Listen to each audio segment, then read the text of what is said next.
Good evening. The opinions and statements voiced by our guests do not necessarily reflect the opinions of this network. Enjoy the shows. You are listening to WBHM Digital Broadcasting, Birmingham, Alabama.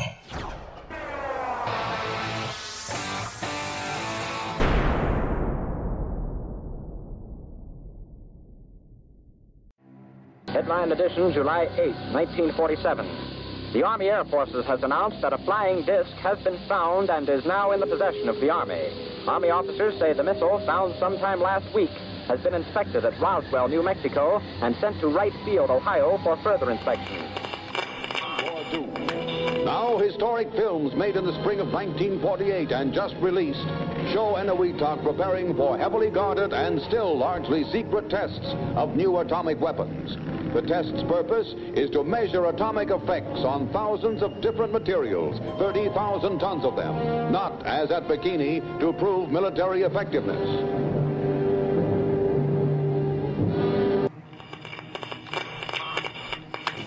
San Francisco police say that 9 persons have been arrested in a narcotics raid on the headquarters of the Grateful Dead, a widely popular singing group.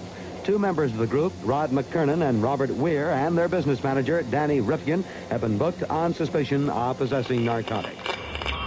3, 2, 1, 0. All engine running. Liftoff. We have a liftoff. 32 minutes past the hour. Liftoff on Apollo 11. Tower cleared. We got a roll program.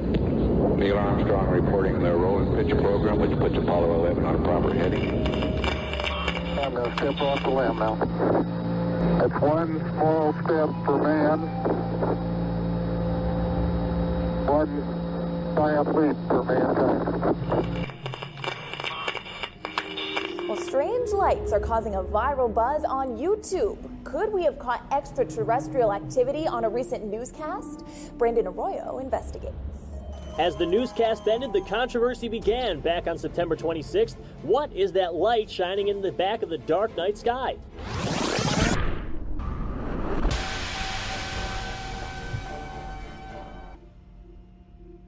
With coverage reaching all the way back to 1948, for over 70 years, Fate magazine has brought you reports of the strange and unknown, all of them true. Now, Fate Magazine Radio is carrying on that tradition of setting the standard in paranormal talk radio as we report and discuss some of the most mysterious and perplexing phenomena imaginable in this strange world of ours. Now, here is your host of Fate Magazine Radio, Kat Hobson.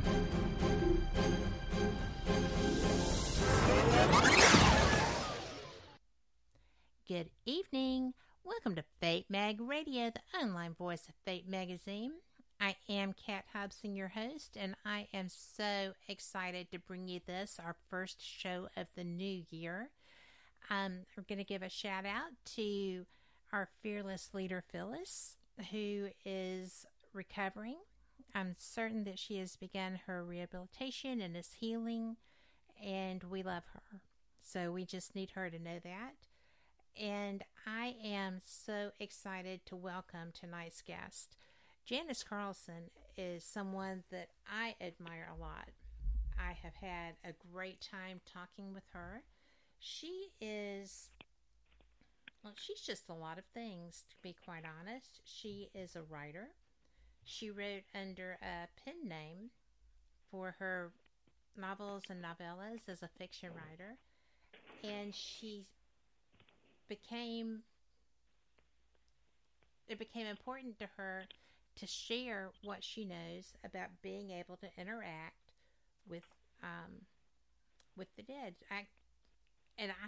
We have never really covered how she accidentally came to understand that she could communicate with the dead. That had to be a shock, so we're going to ask her.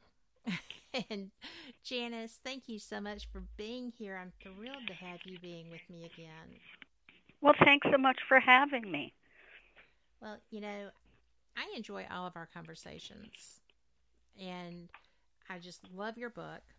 I have it on my bedside table. It stays there because I like to go back and just kind of touch base on things. I actually was hurt a few years ago, and I was complete bed rest, and it was like all of my guardians were there at different phases. I had my daughter-in-law as my caregiver, so my grandchildren were there a lot, and they were seeing my dad. My daughter-in-law saw my dad. I heard my dad, who had recently passed. And my grandson, my oldest grandson, is very sensitive, and he wouldn't leave my side. He was watching over me because other people were too. I guess he was just joining in. Is that unusual? No, not at all. It seems like our guardian spirits, our ancestors, our deceased loved ones come rushing to our side when this kind of thing happens, when you have some sort of emergency, particularly if it's life-threatening, that's reflexive for them. They seem to take turns doing it, just like we would on this side. Take turns watching over us and that kind of thing. But it's like an alarm on their side. They come running. Well, I had not anticipated that. And, I was so out of it anyway because it was just one of those weird freak things, But I'd never been injured before, so it was all new. And right. I went to Scotland in July. Now, this is 4 years later, almost. And there was a psychic who was doing a group reading. And I had gone to watch. I very rarely participate in those because, I've been in the crowds where you raise your hand and it's never panned out. So I just go and observe. And the psychic, who is apparently really good, started describing a man. And he's like, it's a very handsome man in a corduroy jacket, and he's got the gray hair, and it does this. And I'm like, oh, that's mine. Mm-hmm. And it was my dad. So he gave me my message from my dad, which was that he wanted me to ask him for help more often. And I'm like, well, I don't want to bother him. He's not here. So immediately after that, he started describing a young man who was with that man, who was my nephew who passed away. He described his unruly blonde curls and all the rest of it. It was really bizarre. And I was kind of embarrassed when I said, well, that's mine too. He said, well, he's just with your dad, and he wants you to know that he's watching over you too. And you should listen to your dad. And I was like, got it. Is there someone here for anyone else? I mean, it's kind of embarrassing. Yeah, right. You're thinking, I didn't mean to take the spotlight for the whole evening here. I want to move on, but... But they have other ideas, apparently, when if they want to be heard, they will. Sometimes they come and interrupt a reading. People will call me and say, I want to talk to my deceased husband, and an uncle or a mom or somebody else will hop into the session, and we set it aside for a minute and let the one who's speaking finish, and that kind of thing. They're not usually rude about it, but they can be quite urgent, though. They can have a sense of urgency. I want to get this message across before you move on to somebody else. And well, that's kind of what my nephew did. Mm-hmm. He just, as soon as my dad was done, as Scott was turning to do something else, it was like he paused for a minute and said, okay, there's a young man here with this gentleman. And I was like, okay. But Do spirits tend to be pushy with you in that scenario? Do they? Well, they certainly have to. They have to be more so in a group setting like that because they're competing with whoever other people are there. 30 other people in the room with their respective relatives. So, I mean, they would have to be a little more anxious and probably, I don't know, the pushy would be the word exactly. It's a little more polite than that. Yeah, assertive, yes. They certainly would be more that way in a group, and that's why I enjoy doing my one-on-ones with people, because they've read my book, Soul Sensing, very often when they contact me. They kind of know ways that they can communicate, but they want a one-on-one with that person for an hour. And I do a money-back guarantee where if we're not getting identifying information of the person that you wanted to speak to, like little details about how they died or what they looked like and so forth, you know, like kind of like what that medium was doing with you in that group setting, so that you could identify who they are.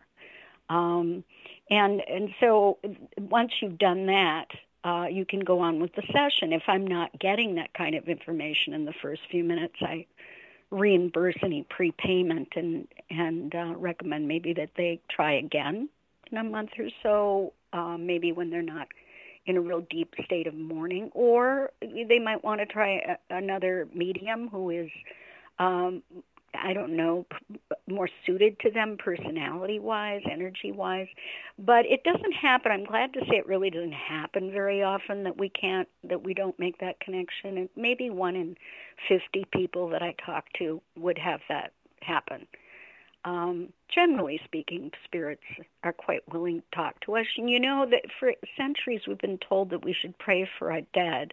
But I think after 25 years of doing medium work that they pray for us.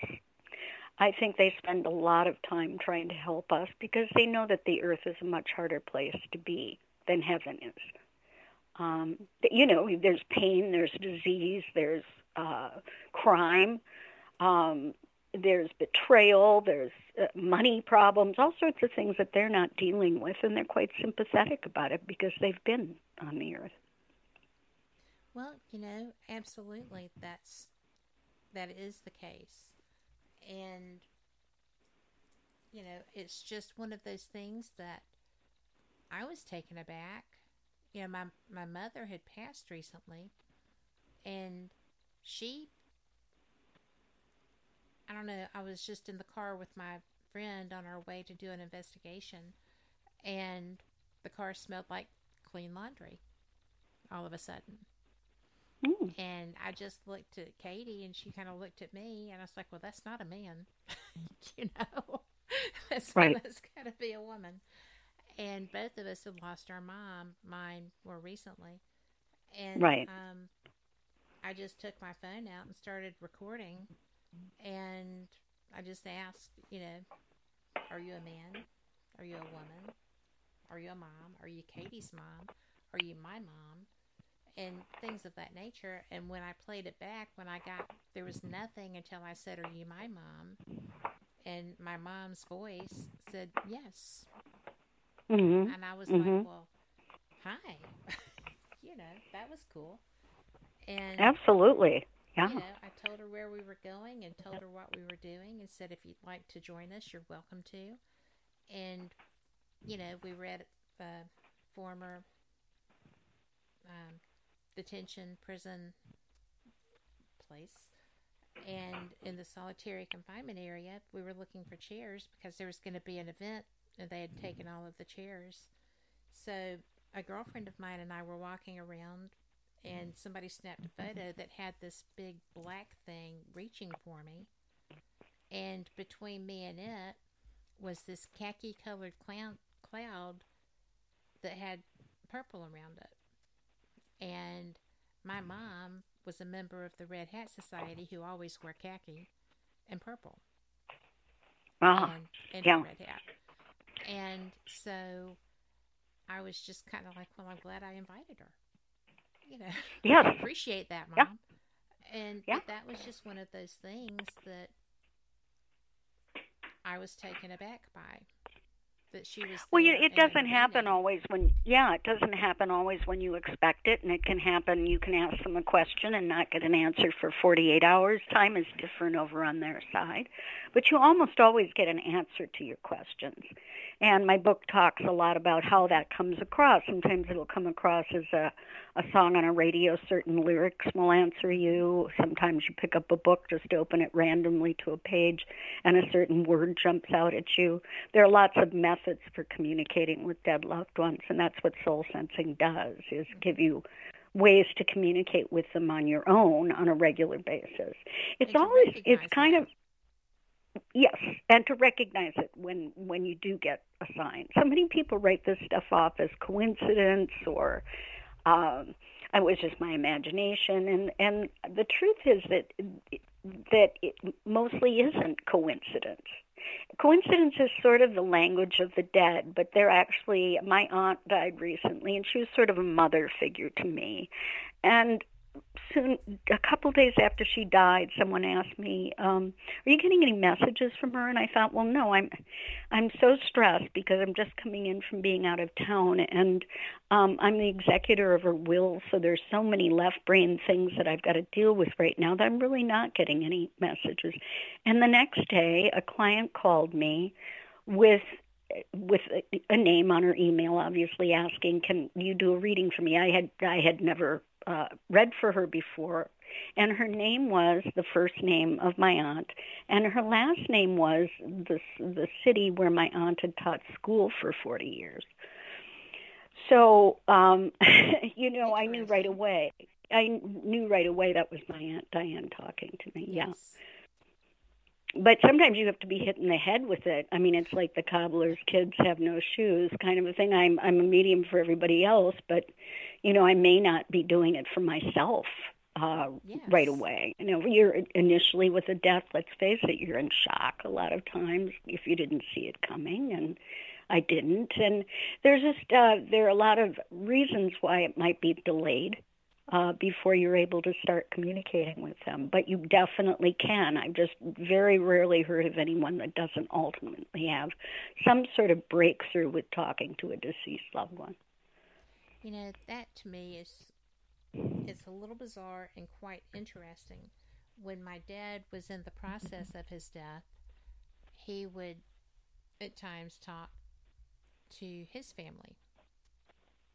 And I went into his room one afternoon and we were just hanging out talking.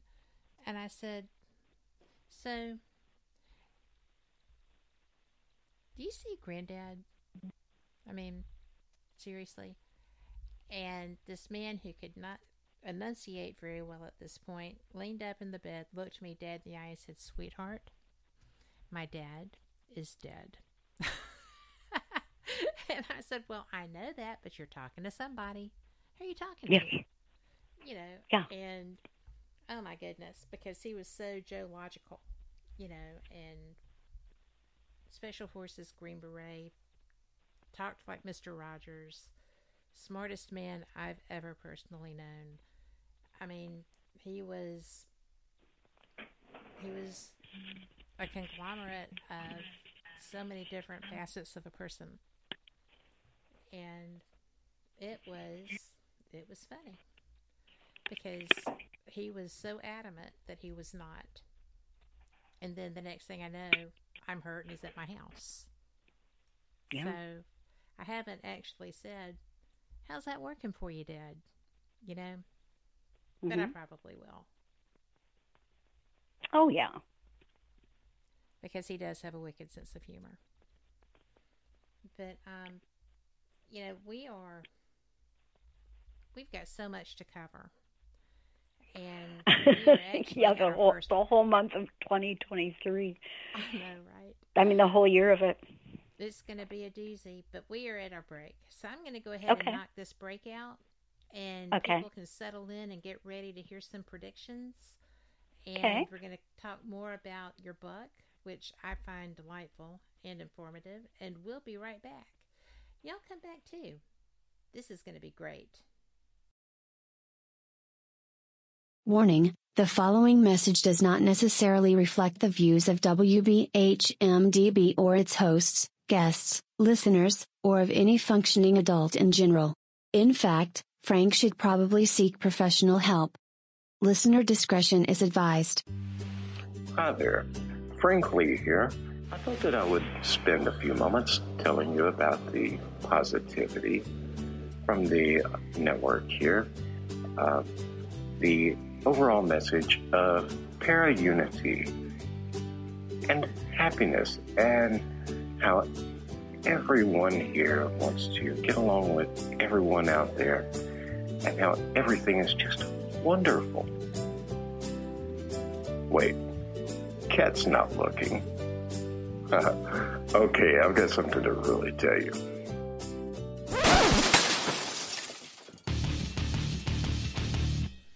Okay, so I'm going to tell you what's really going on.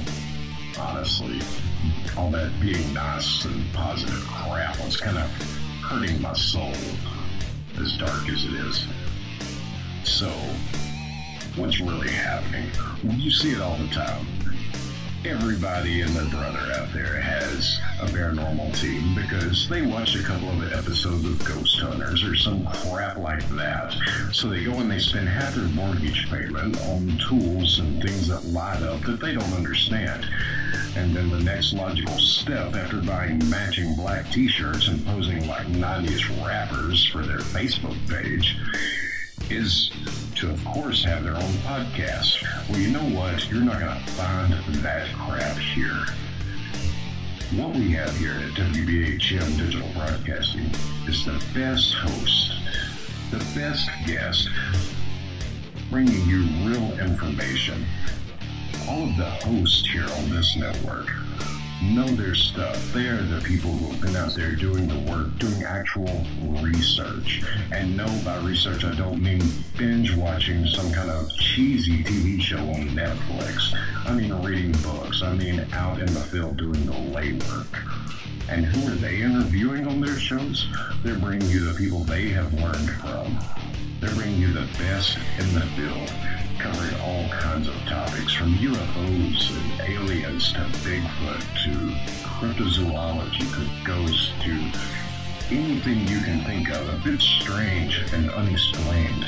It is here, and you're going to get the best information here. So stay tuned to WBHM Digital Broadcasting. Don't go anywhere. Speaking of going somewhere, I've got to go before my mic gets cut. We'll see you there on WBHM-DB.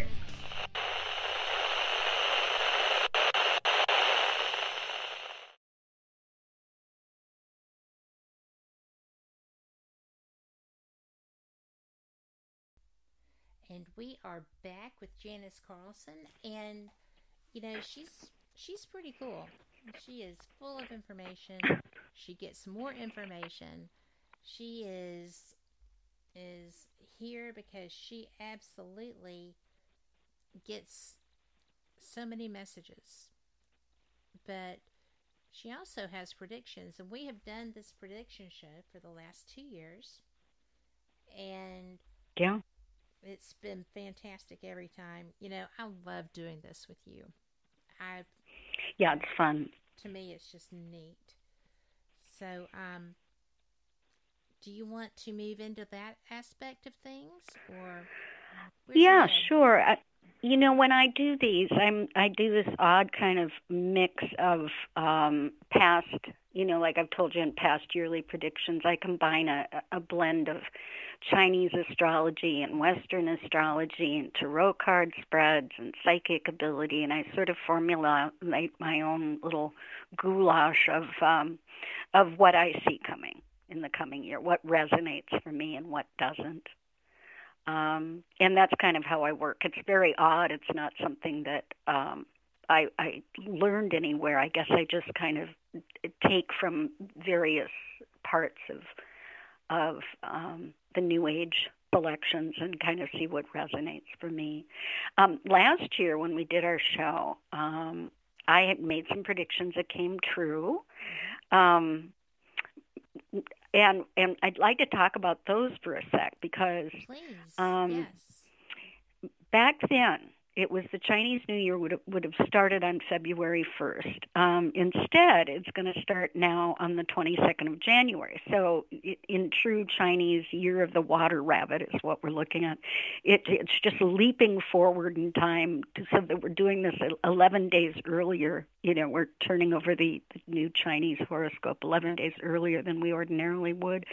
And that's this very typical rabbit. For many of us, we're going to find that this year is, it's just very fast-paced, not in a bad way, because the Chinese Year of the Rabbit is considered the most fortunate of all the animals in the Chinese horoscope. So the rabbit years go pretty well for most people, which is good news because we haven't had terrific years. I don't know if you remembered, but I remember saying with the Chinese Year of the Rat, I'm afraid we might have a pandemic this year, and that was 2019, and there it was. So the animals can tell you something, and what this animal is telling me is that things may go a little faster than you're comfortable with. So you've got a choice here. You can either go with the flow and try to keep up with it, or get out of the way as much as possible with various things that you don't feel you can handle. But back then, when you and I were talking on January 30th of 2021, we still didn't know what Putin was doing. I mean, he had all his tanks assembled around Ukraine's border, and we didn't know what he was going to do. So I predicted that he'd invade.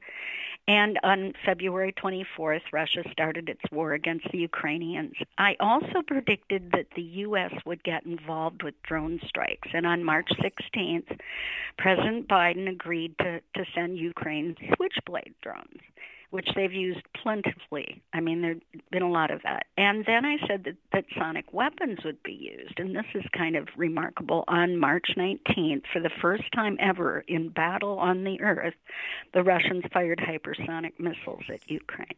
So all of that, I hate seeing some of this stuff, but it's worth noting what's happening here. I also predicted that the northeastern part of the U.S. would receive more than its usual share of snowfall. And look what happened to Buffalo, New York, in the past couple of months. They've just been devastated. It's not that Buffalo, New York doesn't get an awful lot of snow anyway. They get, I think, on average about 82 inches a year. And my husband and I were just there this fall going to Niagara Falls and stuff to give you some idea where Buffalo is, but if you haven't been there. But what was bad about that is that it happened all at once, yes, and these snowfalls were just devastating for a town that's pretty used to snowfalls, But when you get them that fast and that hard, it's deadly because you can't get the emergency vehicles in to save people having heart attacks and things like that. They can be just devastating, and they were. Meanwhile, my prediction that some parts of Florida would no longer be considered habitable sadly came true when the Florida Keys dwellers, many of them decided they're just not going to rebuild there.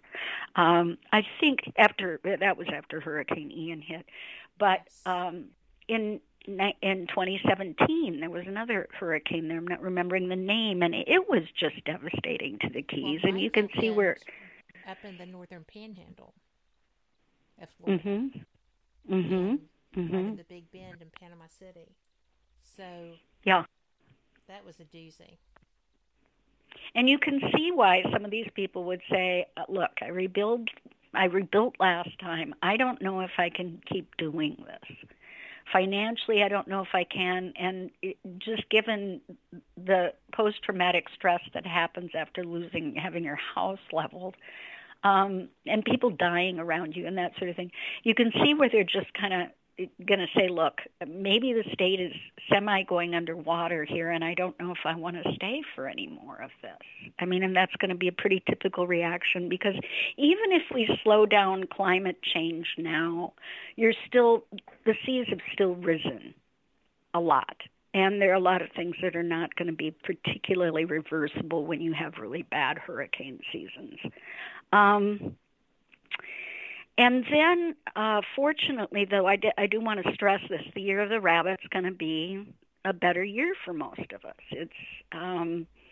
it's just a lucky year. So you may find that the things that you usually get stuck on, like Mercury retrogrades and things, will be a little kinder to you than they usually are. You're not going to feel as stuck this year because of the influence of the rabbit. The rabbit just likes to move.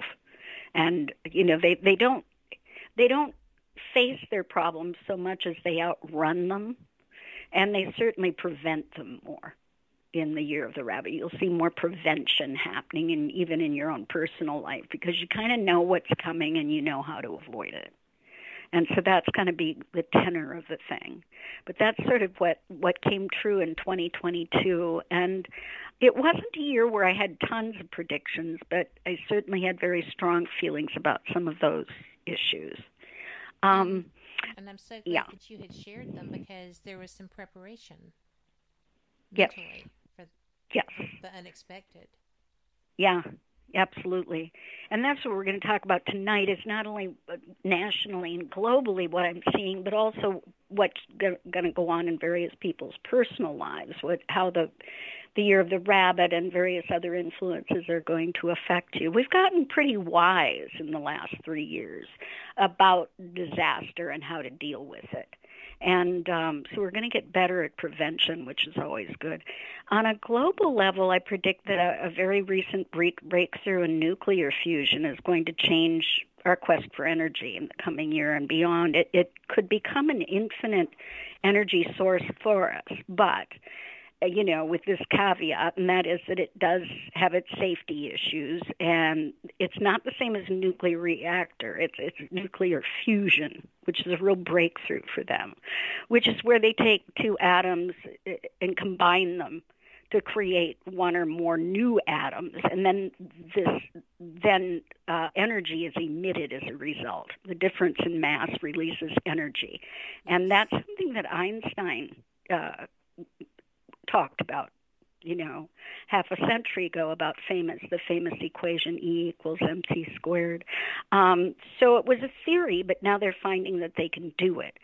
But again, with anything nuclear, we have to be sure that we know what to deal with in regard how to take care of the safety issues with it, and they have to be solved, such as the generation of radioactive waste and human error and things like that. But it is a breakthrough, nevertheless, and it is promising as an alternative to all fossil fuel. And clearly we've been thinking of that for a while now with wind energy and solar and a variety of other things. But it's a significant breakthrough. And then when we look at the weather, we've got the La Nina versus El Nino thing. And, you know, this is not new. This is not some new thing scientists have suddenly discovered. In the 1600s, South American seamen knew that the Pacific Ocean was warmer some years, and they started to notice a pattern. And then they named it La Nina, little girl, and little boy, El Nino. But La Nina, curiously enough, is in her third year with us, and that's very rare. Usually these patterns, La Nina and El Nino, stay with us for about 2 years. They don't linger like this. And then, like, La Nina will go away, and there'll be a neutral stage for a while, and then El Nino kicks in. And that's kind of always how the rhythm is gone. But I'm predicting that La Nina is going to hang on. We're going to see that these two weather forces hang on longer than they usually do. And so with La Nina, what you see is the colder of the two. She's the colder of the two, and she triggers droughts in western U.S., and then in other parts of the world there are droughts as well. And then she also fuels stronger hurricanes and very snowy winters in the U.S. Northwest and places like that. So it affects us. It affects other people in the world, clearly, especially, Australia and anything in the Ring of Fire. El Nino, on the other hand, is the warming effect, the calming hurricane seasons down. And in any case, I predict that both of these phenomena are going to be taking longer turns at being in effect, and thereby shortening the neutral periods, which is not terrific news. I mean, prolonging bad weather conditions like drought, wildfire season, and things and flooding is not great news, but at least we're going to be aware of the fact that we can get stuck in some of these weather patterns. And I'm sure you've seen it where you are in some form or another, right? Yeah, in Alabama. Up here for Minnesota, for a lot of Minnesota, it's been drought, and drought is not typical of the land of 10,000 lakes.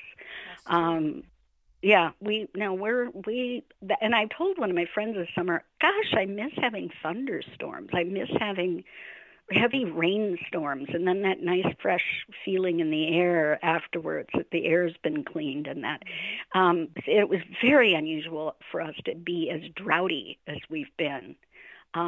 We were probably 8 or 9 inches behind where we should have been, but then now it seemed like we're getting walloped with snow. So, at least that's the moisture we'd been wanting. It means you have to shovel and plow an awful lot, but at least you're getting your moisture again. But that's something to look at. Yeah, that's something to look at, is what is La Nina doing? What is El Nino doing? And why, for instance, would La Nina hang around? And it might be to win the battle as a force for cooling in what is said to be an ever-warming planet.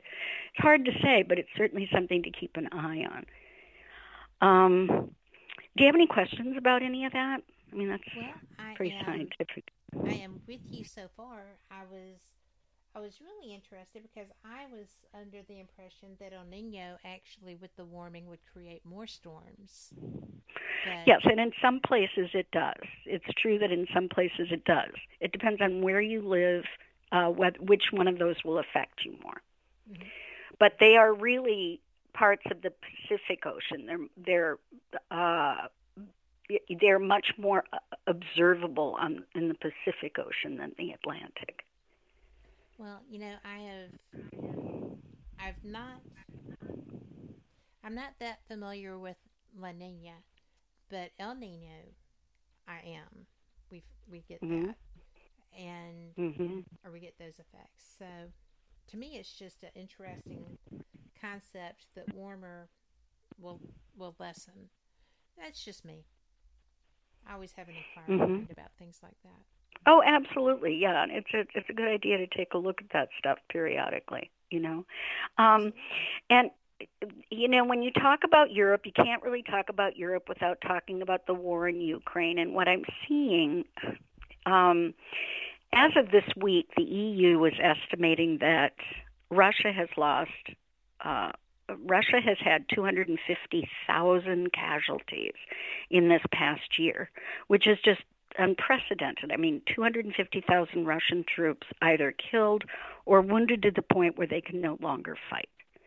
That's just a phenomenal number in battle nowadays. It's just phenomenal. And I'm predicting that Ukraine will keep up this momentum in 2023, and ultimately that Putin will be forced to negotiate for peace. Because there's just no way your country can't notice that 250,000 people have been, slain in battle. This stuff has to come home to the Russians as being not as advertised. We'll put it that way, I guess. He's going to keep threatening to use. Mm-hmm. I'm sorry. I was just saying about that. But all the people that he was trying to conscript who were struggling to get out of the country to escape from their leader. I mean, he is not supported within his own country, and yet no one is in a position to alter that leadership. Right. So do you see him stepping down, or do you see him disappearing? I don't see him stepping down. I see him possibly fleeing, certainly. The one thing that dictator fears more than anything else is having his own people rise up against him. Yes.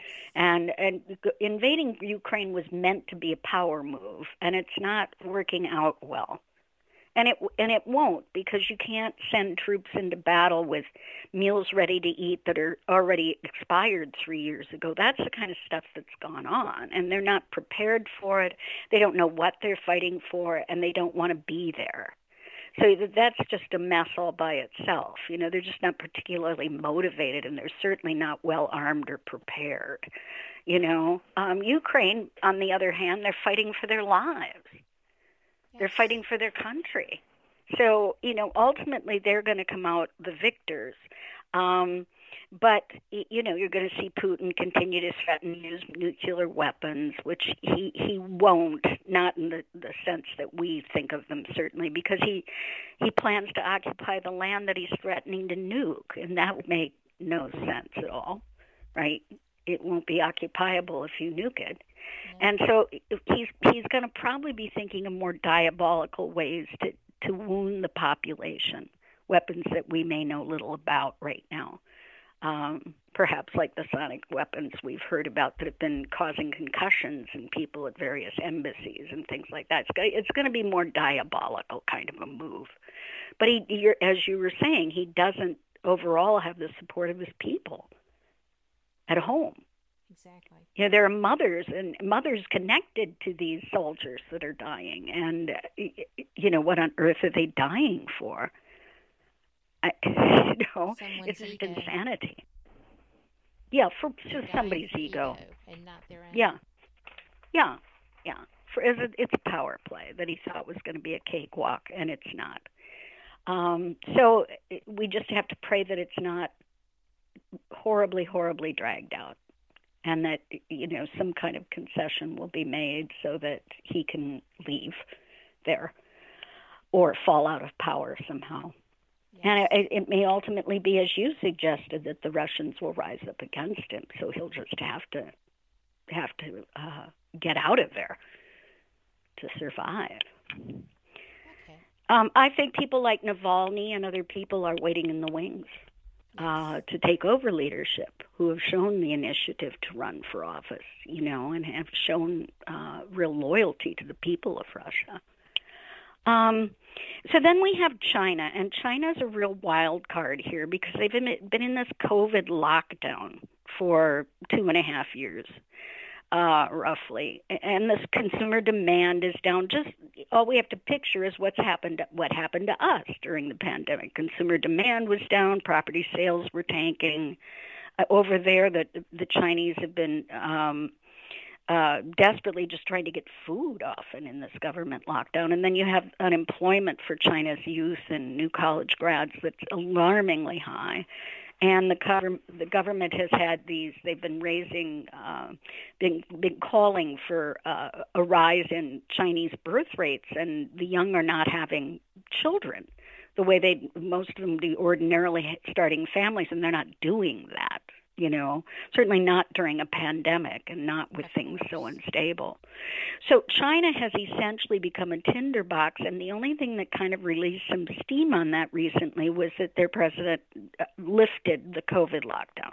So now they're going to go into this period like we have, where you're finally out of your COVID caves, and there's all this demand for products and energy in a country where the supply and production lines can't meet the needs. And we've all run into that. I don't know what your grocery stores are looking like, but I can tell you that ours are woefully lacking some of the strangest items you can think of. At first it was toilet paper, but we couldn't get soy sauce up here. It was just odd, and that's what they're going to run into. We're ready. They've been in their COVID cave for 2.5 years. They've saved money like we did because you weren't out having any kind of social life, and then you're ready to be a consumer again, and then all the prices go up because of demand, and that's kind of what we're seeing, is that they will fuel our inflation because of that, because of the demand for products again that has not been there in the past 2.5 years.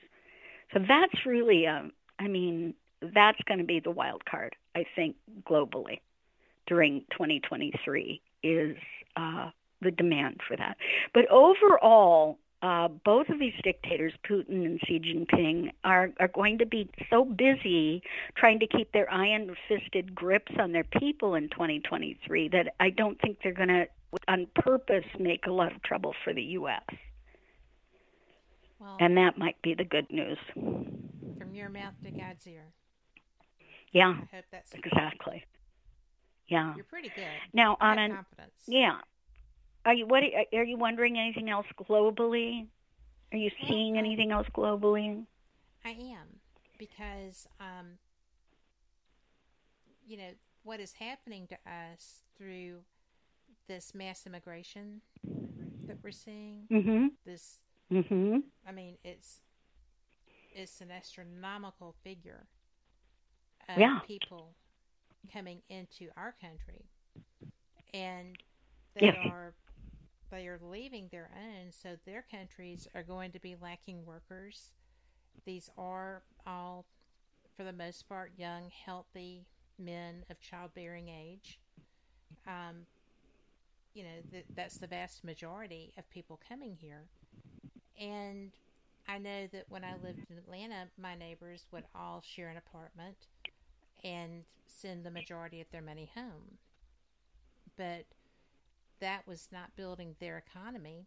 That was, building ours through their labor, but it wasn't helping ours because they were shipping that money out. So those countries are going to be dependent on other countries.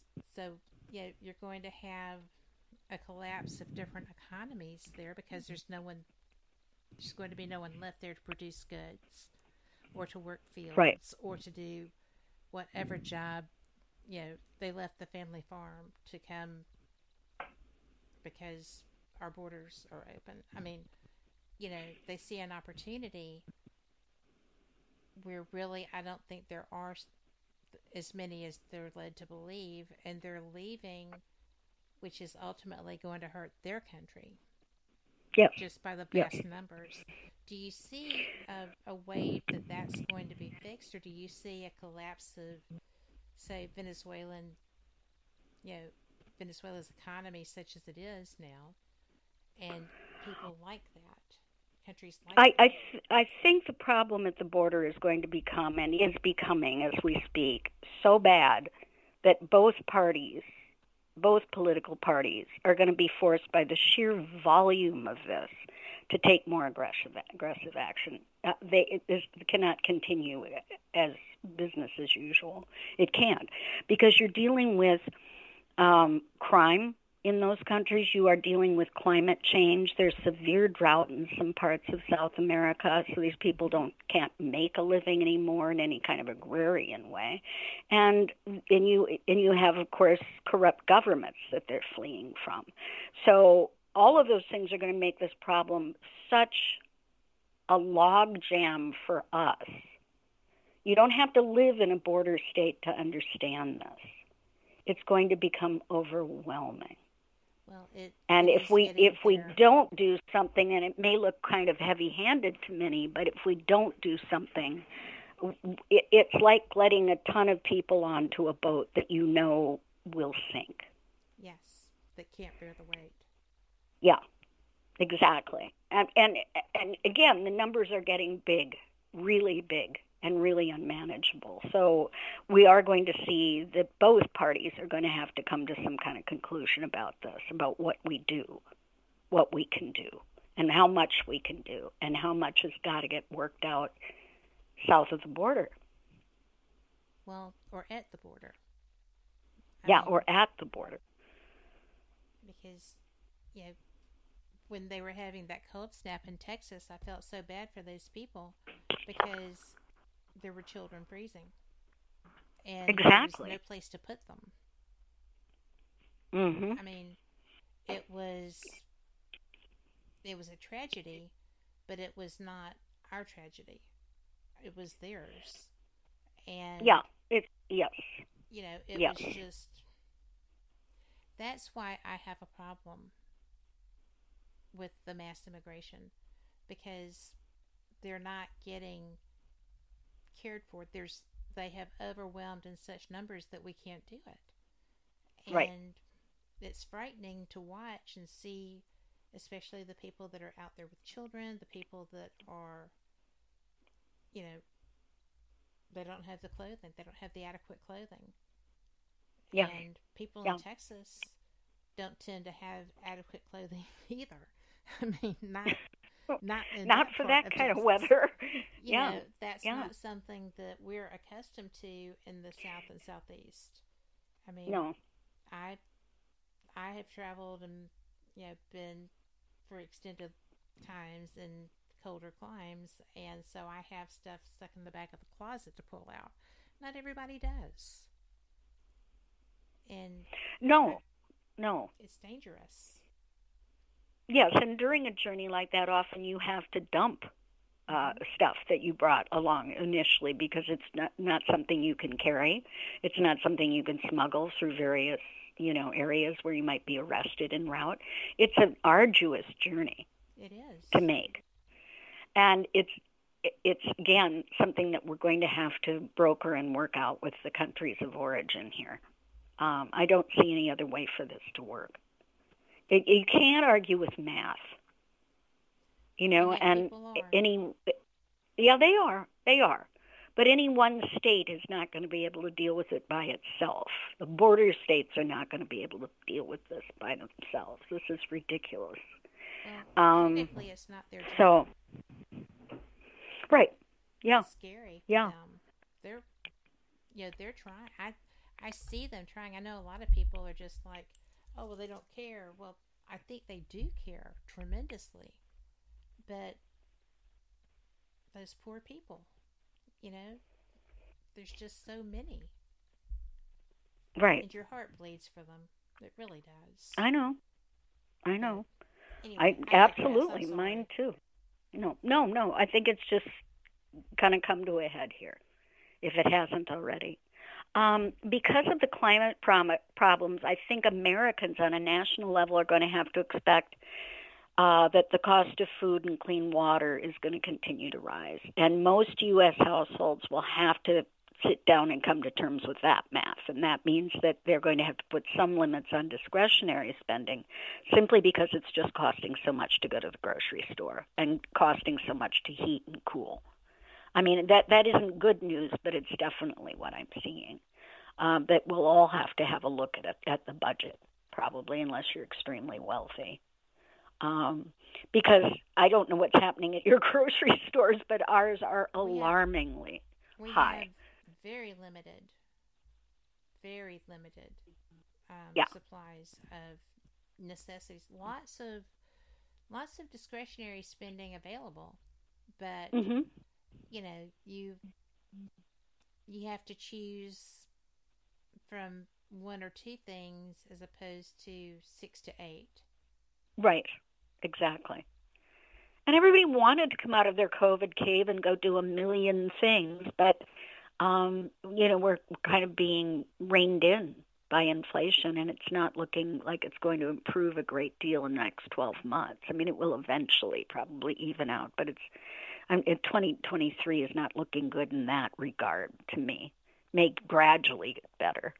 The other issue that reminded me of when I talk about national stuff is that I mentioned last year that you may recall that I predicted that domestic terrorism in the U.S. would go underground and become much more furtive and covert in 2022, and it did, lately taking the form of attacks on our local electrical power grids. Most recently, attacks on North Carolina and Washington State. And this may not seem serious until you're one of the ones of the tens of thousands who loses power in their household. Because look what happened during the winter of 2021 when 3 severe storms blew through Texas, and that system went down, the power system. And they lost their access to water because you can't pump without electricity and heat, and they were unable to cook and refrigerate food, and up to 702 people died as a result. And that was just Mother Nature and an insufficient power grid. But imagine when it's on purpose. I mean, I think by vandals, extremists, cyber criminals from other countries as well. They can damage these systems so badly that it can just take weeks to repair or replace them. And even though I've never been a prepper or a Chicken Little who runs around saying, the sky's falling in, this is one area that I would, as a psychic, be very concerned about. And that is that you have in mind how you deal with that in your individual household. Up here in Minnesota, we would have to be thinking about wood-burning stoves, gasoline-powered generators, backup water supplies, food supplies, lots of batteries, matches, candles. I don't know if you want to become a full-bore prepper, but I do think that if you ignore this, it could really be a problem for you. Yes, I would agree with that. And yeah, and they're going to have to build fortresses around these power grids because right now they're surrounded by chain link fences in most of the country. Isn't that insane? And all you need is rifles to shoot the stuff up so that it doesn't function anymore. Well, the North Carolina guy used a shotgun. Okay, there you go. I mean, and that's all it takes.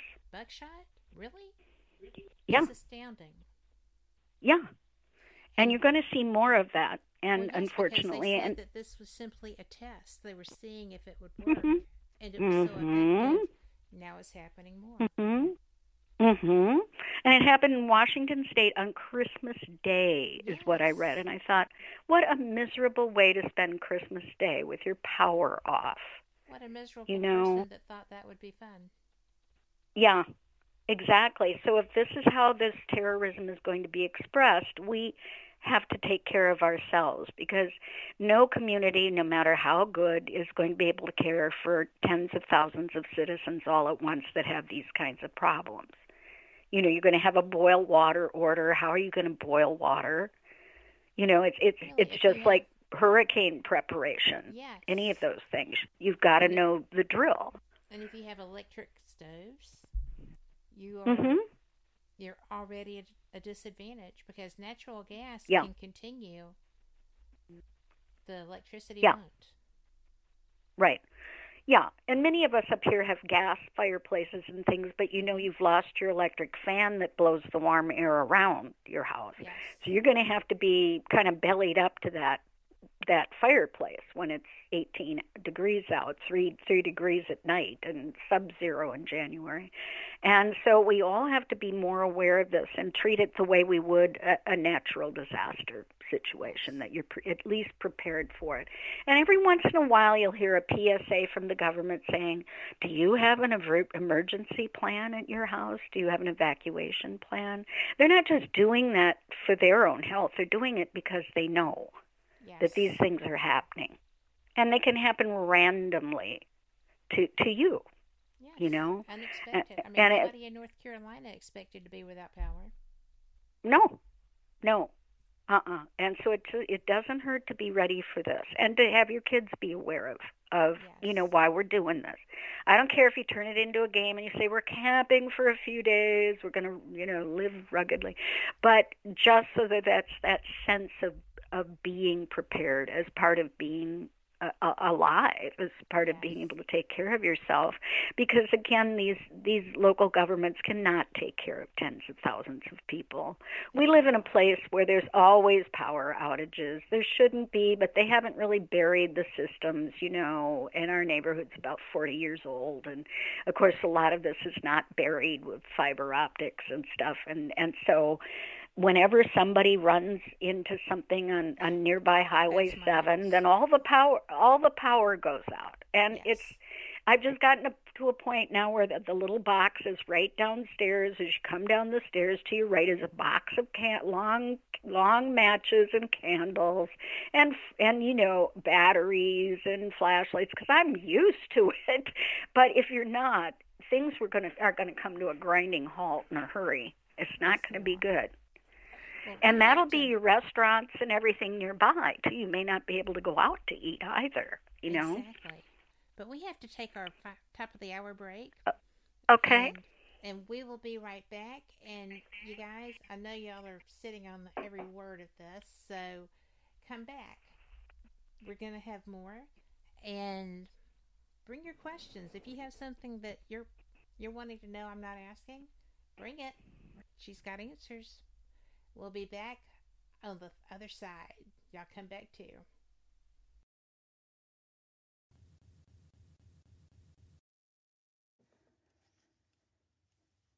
Live from NPR News in New York City, I'm Dwali Saikau-Tao. President Biden calls today's attack on Brazil's presidential palace and National Congress outrageous. On social media, he wrote, "I condemn the assault on democracy and on the peaceful transfer of power in Brazil." Hours ago, thousands of extremist supporters of former President Jair Bolsonaro attacked federal buildings. Earlier this afternoon, Biden visited a busy border crossing in El Paso, Texas, and later he met with local officials to try and slow the flow of migrants trying to get to the U.S. through Mexico. NPR's Tamara Keith reports it was a politically fraught visit. Stepping off Air Force One, Biden was confronted by Texas Governor Greg Abbott, who presented him with a letter charging that chaos at the border was a direct result of the Biden administration failing to enforce immigration laws. Abbott described Biden's response to local TV crews at the airport. He said he wanted to work with us on it. Biden also met with Customs and Border Patrol agents and inspected the tools they use to detect drugs. Oh, wait, tell me where they're hiding the crack. Cracking down on drug trafficking, in particular fentanyl, is one item on the agenda as Biden attends the North American Leaders Summit in Mexico City. Tamara Keith, NPR News, Mexico City. Thousands of supporters of Brazil's far-right former President Jair Bolsonaro have stormed Congress in Brasilia. Crowds dressed in the national colors and wrapped in the Brazilian flag overwhelmed police in scenes reminiscent of the storming of the U.S. Capitol 2 years ago. The BBC's Katie Watson is in Sao Paulo. What's happened in Brasilia is something that many people feared ever since Lula won October's elections. At one point, a mounted policeman was pulled from his horse by the crowd. Others broke doors and windows to access Congress. Jair Bolsonaro's nickname was Trump of the Tropics, and this is straight out of the Trump playbook. Ever since Lula's victory, hardline supporters of Jair Bolsonaro have been camped out in front of military barracks across the country. They say the election was stolen, and they want the military to intervene. But last week's inauguration of Lula went peacefully. Protesters were cleared from the centre of Brasilia, and now they're back with a vengeance. Hundreds of thousands of Californians woke up this morning without power as intense winter storms continue to slam the Golden State. Nick Miller is with Capital Public Radio in Sacramento. This is the second straight weekend homeowners and businesses have been without power on a Sunday morning. This latest atmospheric river weather system hit Northern California and most of the state with a lot of rain, but it unleashed extreme winds around midnight, causing hundreds of thousands of customers to lose power quickly. In the capital of Sacramento, more than half of power customers are without electricity in the region. A wind advisory remains in effect for much of the state through most of Sunday. This is NPR. A former U.S. intelligence officer convicted of spying for Cuba has been released from federal prison. The FBI says Ana Montes was secretly working for the Cuban government for at least 16 years between 1985 and 2001. During that time, she disclosed classified national information, including the identities of U.S. spies in Cuba, NPR's Juliana Kim reports. Ana Montes was released from prison on Friday after serving a majority of her 25-year sentence. Montes has been critical of America's policies toward Central America for a long time. In 1985, she began working for the Cuban Intelligence Service, and it was actually Cuban operatives who helped Montes get a job at the U.S. Defense Intelligence Agency, where she would have more access to classified documents. According to the FBI, instead of stealing them, Montes would memorize information and type it up on her computer at home. But over time, her colleagues grew suspicious of her. In 2001, Montes was arrested in her office and charged with conspiracy to commit espionage. Juliana Kim, NPR News. Buffalo Bills' safety, Damar Hamlin, is making progress, but remains in critical condition after he suffered a cardiac arrest following a tackle last week. Before his team's game against the New England Patriots tonight, the 24-year-old went on Instagram and shared a photo of himself from his hospital bed doing a heart hand gesture. He wrote, "It's game day, and there's nothing I want more than to be running out that tunnel with my brothers. Tell someone you love them today," he writes. This is NPR. What's happening on NPR podcasts? More neighborhoods. More identities. And more perspectives. The more of the world that you hear, the more you hear the world as it really is. NPR podcasts. More voices, all ears. Find NPR wherever you get your podcasts. Welcome back to WBHM Digital Broadcasting out of Birmingham, Alabama. The time is 5 minutes after the hour. Hello there. Welcome back to Fate Mag Radio, the online voice of Fate Magazine, and I'm so glad you're here. And if you've been listening, I know you're glad you're here too. We have Janice Carlson with us. She is a brilliant psychic. She is an author. She has so many novels and novellas under her pen name. She is the author of Soul Sensing, Learning to Communicate with Your Dead. That's not the exact part of the end of that title, but yeah, you can find it on Amazon. You can find her at her website. You can probably get the book there too. You can just get all kinds of information that you want. It is a fascinating book. It's a fascinating idea. And Janice, you know, we have been listening as you share your 2023 predictions. I had known that you had been right so many times with last year's show. And God bless. I'm glad that you shared that specific information, because I took notes. And I always take notes. I've got nothing but a bookshelf of notebooks from having done my shows for 8 years now. Yeah. And, you know, as things would happen and I would go back and peruse that show and the year before, it was fascinating. I mean, you were jam up at what you do. Thank you. Well, don't thank me. You're the one that has the gift and know how to utilize it. And we appreciate that. Well, you know, a lot of the work that I do is very sad work, right? That I'm talking to people whose sons and daughters have been killed with fentanyl overdoses and things like that. That's very sad. It's what I've chosen. There are many kinds of mediums, and mine is for helping to assuage grief and ease grief for people. Other mediums obviously work with the police, or they do kind of exorcisms in haunted houses and things like that. So you have to kind of pick a branch that makes sense to you. And having had 2 dead parents by the time I was 10, I kind of got hardwired to heaven. And for me, grief help with medium work is a natural match. But I have to say it's kind of fun once a year to break loose and do some predictions about the coming year. That's been really fun to do every year. Well, and you're well sought after for that. I'm so glad that you were able to be here. Yeah, thank you. Yeah. I'm always glad to do a show about it and talk to more people that way. And yours is so well listened to and followed. I ended on kind of a negative note about being prepared for these vandalism kind of attacks on our power plants. And I do think that that's something that we have to really hammer our politicians about, is getting this issue addressed, making sure that these power plants are much less penetrable than they are right now. But on a more positive. Mm-hmm. I have a question for you on that. You know, you're discussing the domestic terrorism possibilities, but for at least 3 decades that I'm aware of, we have been warned, our government has been warned repetitively about the danger of an electronic pulse attack. And it's not shielded it for certainly that either. No, exactly it's not. No, this it's is like very listening. much. No, it absolutely can take the form of foreign terrorism. There's no question about it, and it would be naive to think that it couldn't. To say nothing of a solar flare.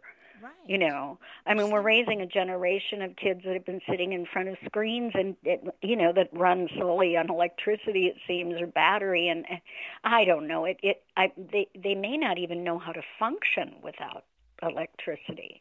I was setting my hair with electric rollers the other night. My husband said, "Well, the power goes out. Do you know how to do that the old-fashioned way?" And I thought, Yeah, I do, because I remember doing it, in the 60s and 70s and stuff. Point. But yeah, but he has a great point. It's really important for your kids to know the outdoors, to know nature, and to know how to cope when you don't have those things. Or just even to build a campfire. How to build Safely. A campfire, exactly. Safely. I mean, those kids tend to turn out better, the ones that have had to kind of deal with nature and learn how to do the Outward Bound program and stuff like that. They've learned to provide for themselves, and that's what parents are supposed to be helping you do. So it may be a nice learning thing for a lot of people. I don't want to see it happening during an emergency situation, but it's nice to get your kids prepared for that eventuality. And how do you build a fire even in a fireplace? They may not know. But on a more positive... A less emergent situation. Yes, exactly. It's better to prepare before you get into some sort of emergency situation. But on a happier note, I want to say that I'm seeing a much softer landing for the economy than most economists are. I mean, this is just coming from a psychic's point of view, But I mean, I am seeing less of a full-blown recession coming for us this coming year than has been predicted by really gloom and doom kinds of people. But don't expect the stock market to take off like a rocket. And of course you're safer investing in things that pay you interest like CDs and bonds or whatever you're into other than the market. Of course that's going to be safer, and it's a more predictable, guaranteed kind of income. Stay aware of the fact that inflation isn't likely to ease, though, probably a whole lot in the coming year because of Chinese demand for goods and energy, and just being aware that being careful about curbing your discretionary spending is important too. A lot of things are going to turn around very quickly because of the year of the rabbit, and so it's nice to be able to pivot a little bit this year and have that sense of that. I don't know why, but I always get these inklings, and I received a psychic message a few weeks ago that something big would happen in the middle of America, in an American state or city, with the letter N as in Nancy. So I thought to myself, do you mean North Dakota? Do you mean Nebraska? And I tended to get tingles on the state Nebraska. Whatever happens here will definitely make national headlines. And I thought, what could that be? I mean, they haven't really had any real earthquake activity since the early 1900s, and so we never know. I mean, it's a very big country, and you never know what's going to be happening in any given state. But this one's going to be one of those things where everybody sits up and pays attention. We're going to see that some of the chaos causers in the U.S. House of Representatives will come under a lot of political fire this year. That's fairly predictable. But some of them will be surprised that they may actually face some recall voting in their respective states, that it could get that bad. So that's certainly a possibility I was seeing. A big legal judgment is going to be brought down on a prominent political figure this year, and this will happen in the spring or early summer. I keep seeing the judgment card in when I do tarot spreads that don't really seem to apply to the client that I'm talking to, and so usually that's some kind of countrywide issue when I keep seeing things like that. Don't be discouraged if March turns out to be a month when many Americans are either finding themselves snowed in or stuck in the mud. Spring could be kind of floody in places, of course, but by April, take heart that we're going to feel very freed up by then, and that there'll be new opportunities for most of us come April. That sense of winter's over, and the real bad weather is over for a while. May or thereabouts will bring some government rulings that some of us will feel are very heavy-handed, but most are going to understand they're necessary, and this is probably going to have to do with illegal immigration. just as I mentioned earlier, just the sheer numbers of the problem. And then in July and August, we'll bring a lot of upheaval in Congress, but it looks like some sort of agreement is reached over the debt ceiling limit, because I'm seeing, for some reason, this goes against all other conventional wisdom, but I'm seeing a fairly peaceful and happy autumn in this country.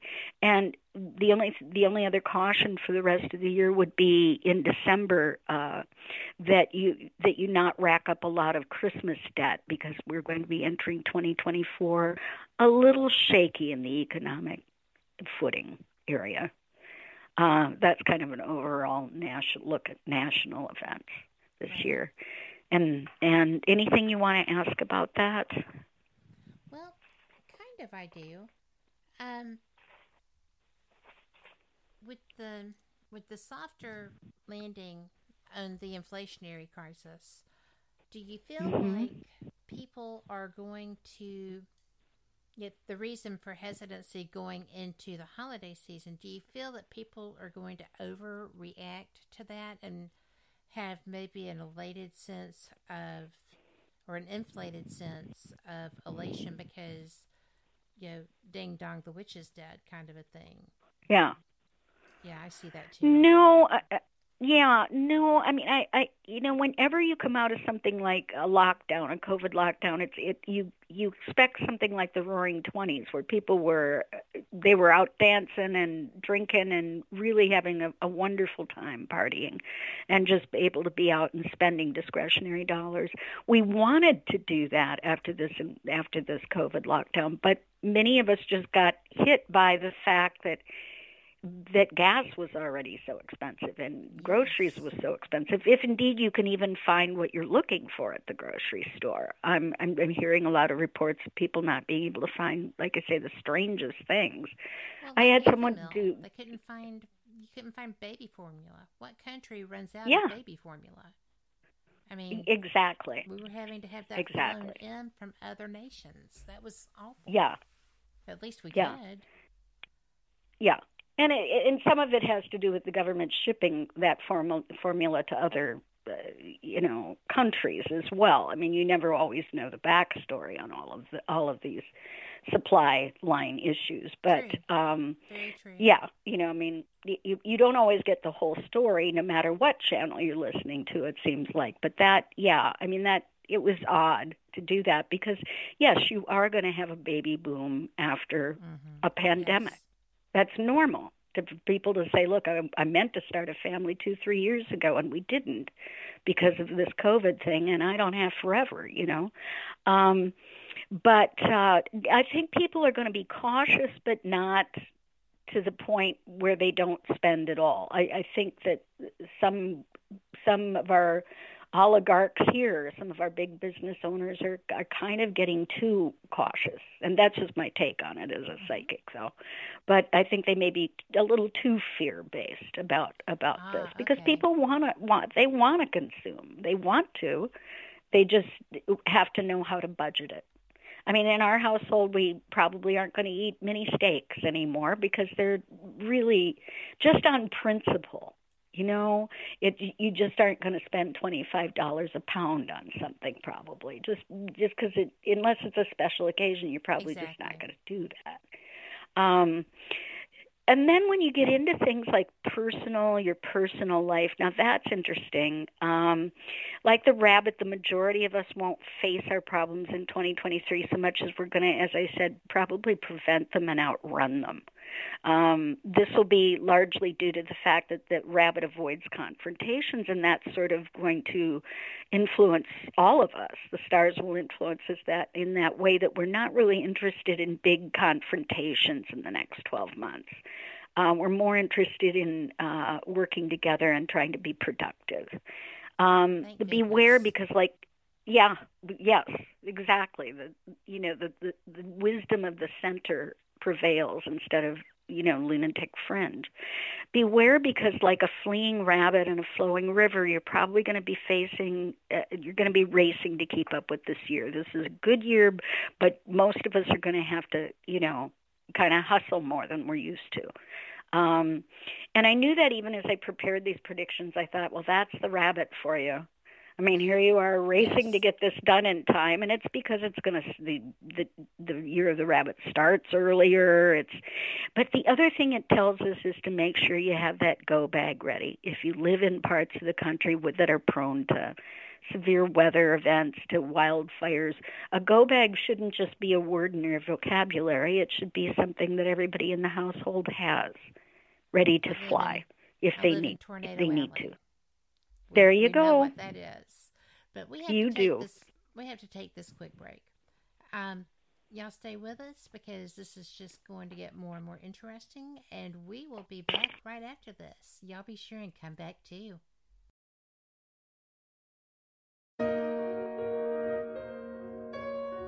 You are listening to WBHM Digital Broadcasting.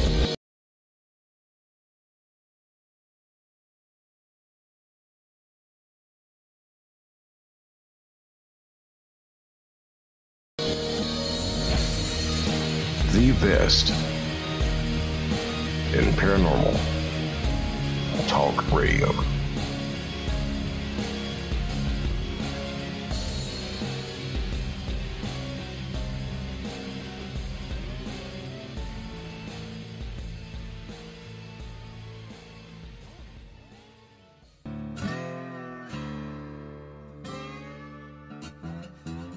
Oh, come on. I'm Southern, but... nope. That'll do. Hello. I am Kat Hobson, host of Paranormal Experience here on WBHM Digital Broadcasting out of Birmingham, Alabama. I enjoy having guests from all areas of the paranormal, from ghosts to ufology to cryptids and beyond. You'll find some of the best researchers in their fields bringing you some great information. Join me on Wednesday nights from 8 to 10 p. Eastern here on WBHM Digital Broadcasting.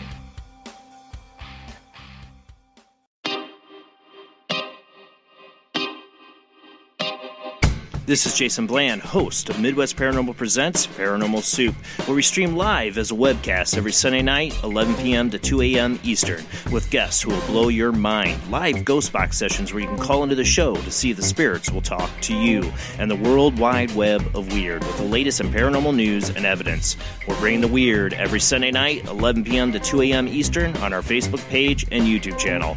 Don't forget to follow and subscribe.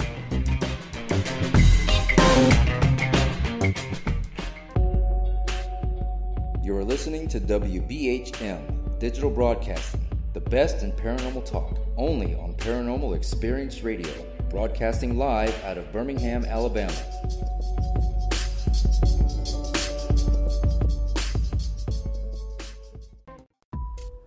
Since 1948, Fate magazine has brought you reports of the strange and unknown, all of them true.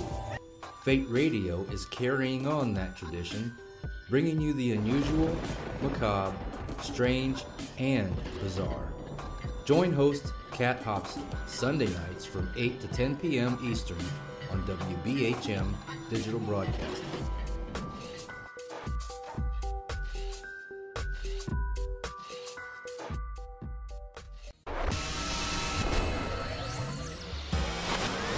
You are listening to WBHM Digital Broadcasting, Birmingham, Alabama.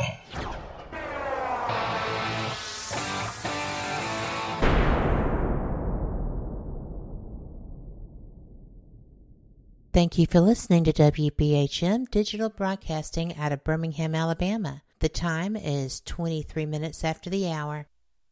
Welcome back to Fate Mag Radio. I'm so glad that you are here. I'm Kat Hobson, your host, and my guest is Janice Carlson. We have been doing all kinds of things, but right now we are discussing 2023 predictions. Janice, I have a question for you in chat relevant to traveling. And I do know that this question is relevant to international travel. Is traveling to be a good thing this year? Her wanderlust is emerging. Yes, provided you find out, before you go to where you're going, how things are going with COVID in that area and the RSV thing, just knowing a little bit about how the health is in that area. Otherwise, it's looking pretty smooth. And it depends on what airline you go with and luggage and all of that. But, pack a little of your stuff in her case or his case and a little of his stuff in your case, and don't ever give the airlines the pills you need to take or your prescriptions or anything like that. I mean, I always kid my husband that we're going to sew it into my clothing so they can't lose it, because every time I go to Europe, even under normal circumstances, they lose my luggage. So I've started wearing a St. Christopher medal because I guess he's the patron saint of travelers. Yes. And we'll see if that helps this time. But other than those irksome little things, it's looking pretty good, travel this year. Well, that is good to know. I share that wanderlust, but I am not planning to leave the U.S. this year. Of course, things change, and I had a really good time when I did, but right now that's my plan. I was curious because, we have all of these repercussions from the lockdown relevant to children's educations, but children are so resilient. Do you feel that this, all the naysaying about, oh, woe is us, they've lost all these points in their scores, do you feel that that is something that they'll be able to recover from? Yeah, I do. Just psychically, I feel they will, yeah. And because it's so widespread, because it's affecting so many people, that it's certainly something you can recover from, and it's certainly understandable, too. Well, it is, because, parents are not, as a rule, teachers. Right. And they wound up having to step into that role where sometimes a lot of those parents hadn't been educated well themselves, although they're wonderful parents, right? It just is something that everyone was thrown out of their element. Yeah. And I feel like children are just so strong, and we never seem to give them enough credit for the innate, amazing abilities that they have and how well they adapt to things that we don't. Right? Right. So I have a lot of faith and confidence in them. I hope that the education system feels led to push it. So I think they will. And stressing the fact to your child that a number is a number and a person is a person. Exactly. And you don't want them to be solely defined by some number. That's really awful to get into that mentality anyway. Well, I don't think they should ever know their scores anyway. I think that is not a tool that would help the child. Yeah. I don't even know that it would help the parent, to be quite frank. No. It gives the educator a feel for where they need to focus with the children in their care educationally. So I do see the need for the measurement. Yes, but I just hate to see kids defining themselves into high school. There's so much pressure about your number and what college you're going to get into, and your humanity is lost somewhere along the way, and your moments of brilliance that don't get translated into numbers are lost in that too, which is a shame. I mean, I was horrible at math, but then again, I can talk to the dead, So, you know what I'm saying? So, I mean, my math teacher wasn't able to do that. So, and it's a valuable thing. It's a valuable thing for people who are grieving. And so you find, encouraging the kids to find their niche in life, it seems to me much more important than stressing numbers. Well, I didn't find mine until very late. Yes. There you go. I've always been an odd shoe. So well, but if you do it really well, which you do, then it's fabulous. Well, I'm very glad to have found my niche. Yes. It is like, now it's like a good old shoe. Absolutely, and it's a talent. I mean, it's a talent to be able to make guests feel calm on the show and to be their best selves, and it's just a talent, and to have the kind of energy you bring to every show too, which is so important. That's so nice. Thank you. 2023 is going to be pleasant enough that we're actually going to look back on it next December and say, is it ending already? Really? Because unlike the tedious long years we just spent in a COVID lockdown, this year the rabbit's just going to race by, but it's going to have a lot of good luck and blessings, and we'll kind of be a little sad to let it go, which is a nice change for us, because usually we're just, oh, God, I hope this year ends pretty soon. Yeah. Also, like the rabbit, I want people to have a safe place to kind of let down, kind of calm down, because you can just really start to race, having to do all the things that need to get done to catch up with everything. So take regular breaks this year. Taking regular breaks, believe it or not, will actually be as good for your health as physical workouts every day. It's that important to calm down and get your blood pressure and your heart and everything to a normal rate, and have a place to go kind of hide from the rush too. With groceries being so expensive, I expect 2023 will be a perfect time for starting a vegetable garden if you're thinking about that in your backyard or on your deck. And be prepared to make it as unrateable as possible, because as we've established in the Chinese Year of the Rabbit, your local bunny friends are going to be really at the top of their game when it comes to stealing food. It's also, I really can't stress the importance of herbs enough either, that we become more aware of the herbs that we can grow for ourselves and how good they are on food. I mean, and how medicinal they are, how nourishing herbs are. And so that's something I like to stress a lot, because it's something we can all do no matter what kind of food we're eating. What kind of herbs specifically would you suggest? Personally, I like cumin. I like paprika. Of course, garlic, and there's just cinnamon, all of that stuff, just paying attention to herbs and spices and thinking about growing them. I mean, cilantro is so good for you in the prevention of it has a prevention of cancer. It's linked to a lot of things that are so good for you.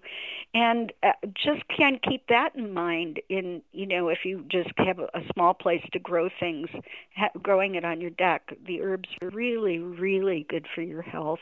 And pay attention to what each one is good for also, and the quantities that you should be trying. And another thing is, too, most of us have pets, so what's good for you is not necessarily good for them.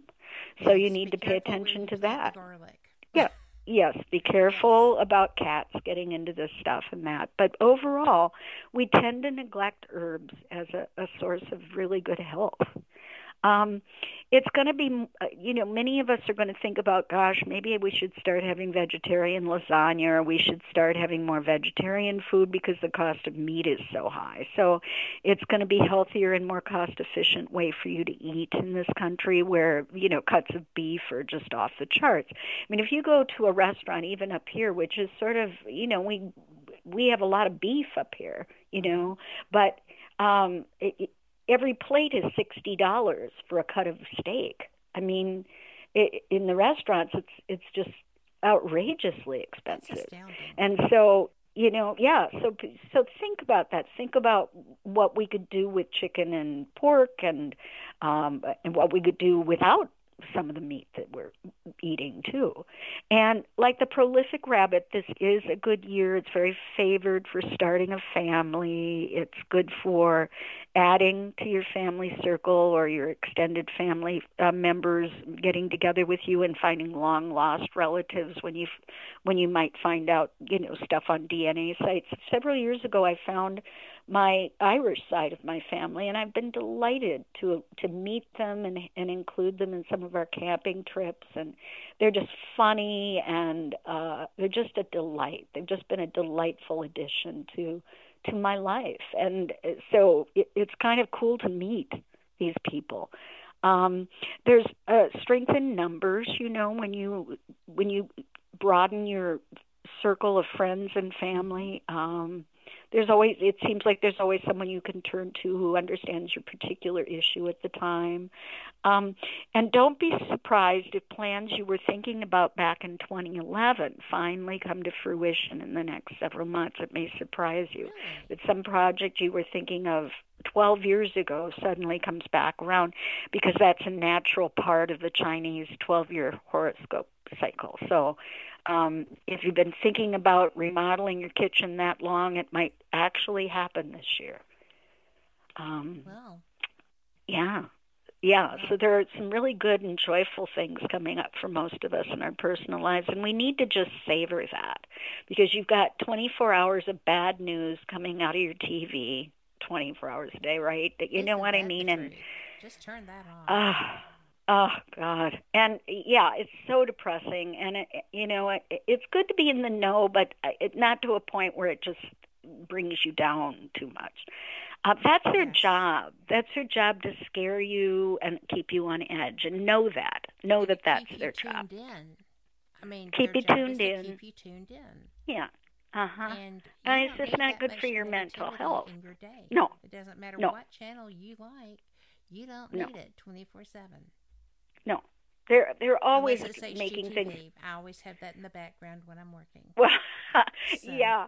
Well, that's probably that's a much healthier choice anyway. But just be aware that this doesn't have to be a bummer year by any means. Most of us have some control over our personal lives, and there are a lot of really joyful things that'll probably happen. Yeah. Now, when we talk about this coming year, the year of the water rabbit for zodiac signs, that's Western zodiac signs. That's always interesting. And I was just, what are you, Kat? What sign are you? Do you mind me asking?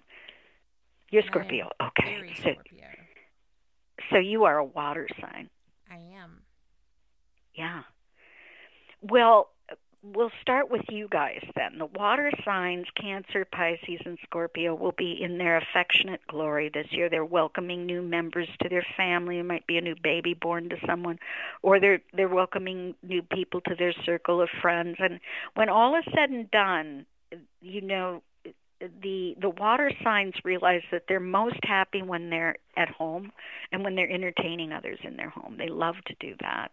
And that'll be the glue that keeps other people united during upheavals this year. And even if you don't think friends and family know what a pillar of strength you are as a water sign, their subtle words and actions this year will actually tell you that they do turn to you as one of the pillars in the family.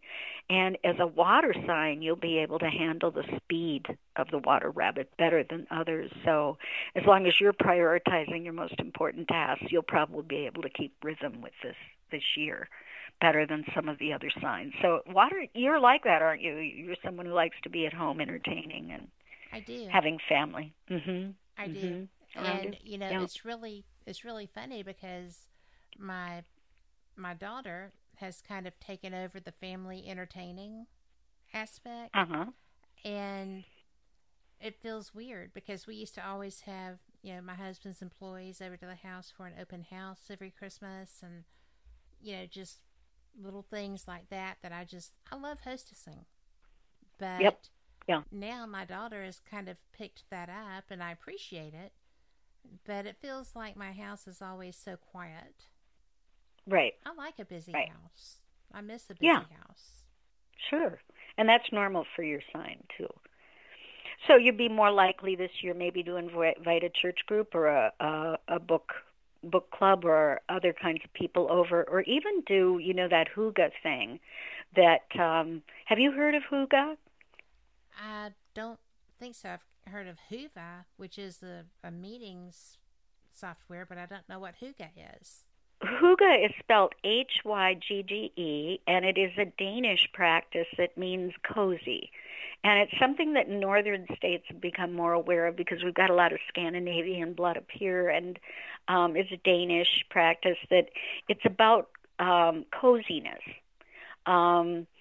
And you can actually get books about it and stuff, and I recommend everyone does, because for instance, you may have a friend over for nothing fancy, just tomato soup and a grilled cheese sandwich. Your fireplace is part of hygge, sitting and curling up, in a window seat with a good novel. That's hygge. Anything that you would consider cozy and self-nurturing. And if you haven't explored that, by all means, everybody try it, because it's a great way to self-nurture and to make other people comfortable. It's not about big parties or real heavy kinds of demands on yourself. It's about lighter stuff.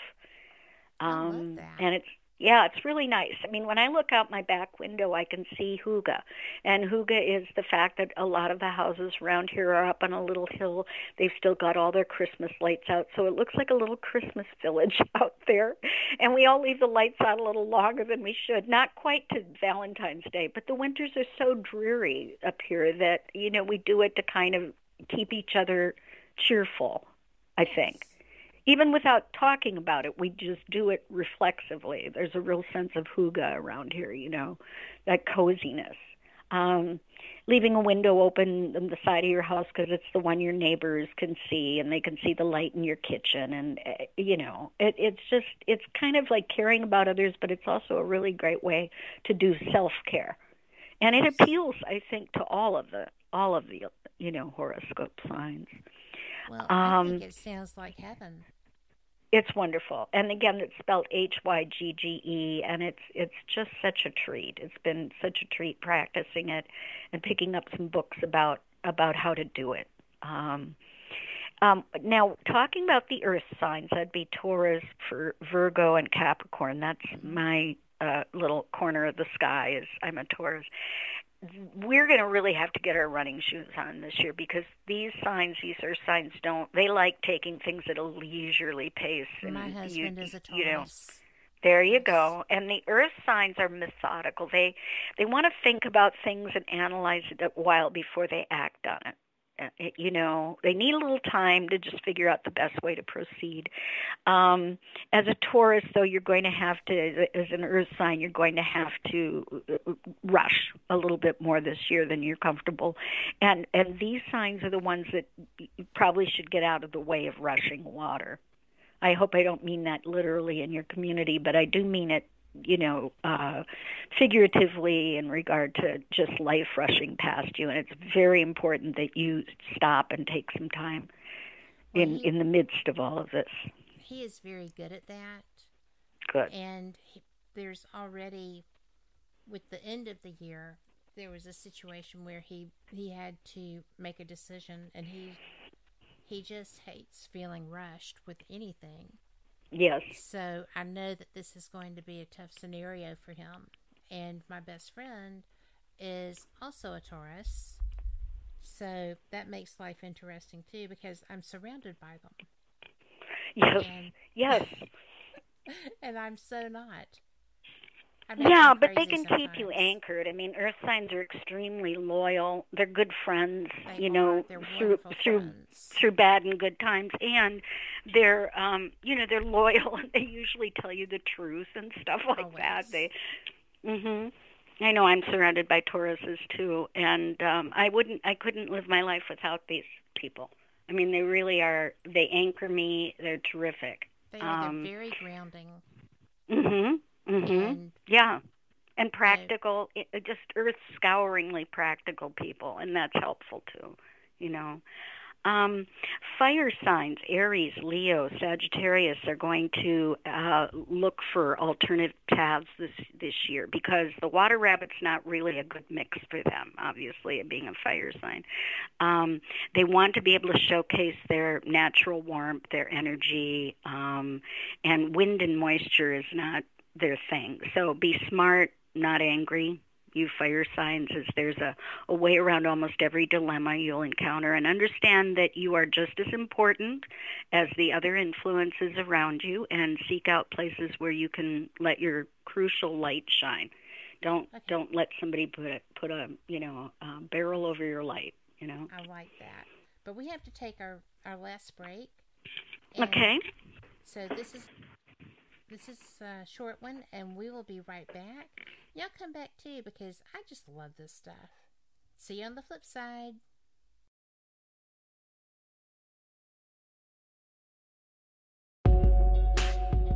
You're listening to WBHM Digital Broadcasting, the best in paranormal talk, only on Paranormal Experience Radio, broadcasting live out of Birmingham, Alabama.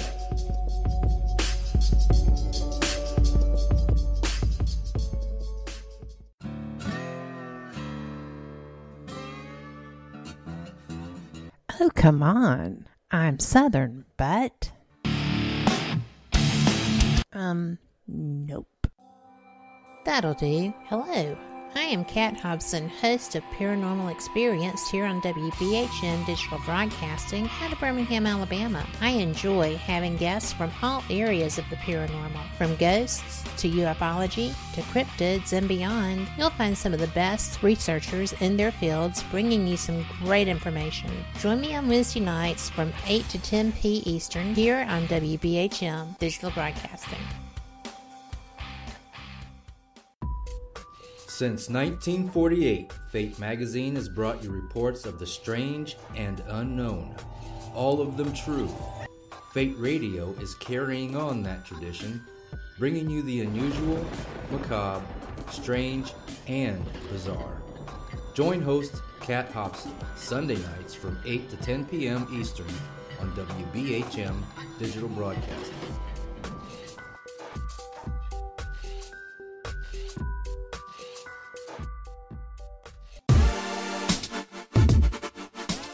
You're listening to WBHM Digital Broadcasting, the best in paranormal talk, only on Paranormal Experienced Radio, broadcasting live out of Birmingham, Alabama.